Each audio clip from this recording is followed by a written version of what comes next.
Yan guys, disanding natin ngayon yung panel 126, no?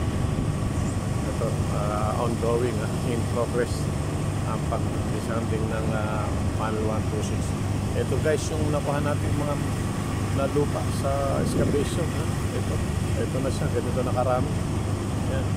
So kaya talagang kailangan na dinidisanding siya para hindi haluan ng ganitong mga materyales.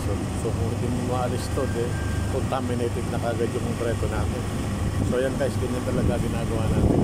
Lahat ng mga panel excavation, nililinis natin, dinidisanding natin. Yan, yung disander plant, yan nagpo.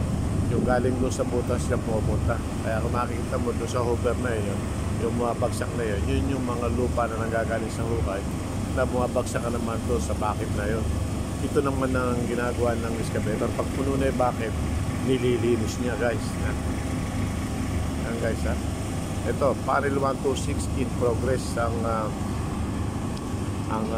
pagdidisanding guys ha. Yan, in progress ang pagdidisanding. Yan guys, dire-diretso lang. So mga 2 o'clock siguro tapos na to guys. Nailipat na din natin yung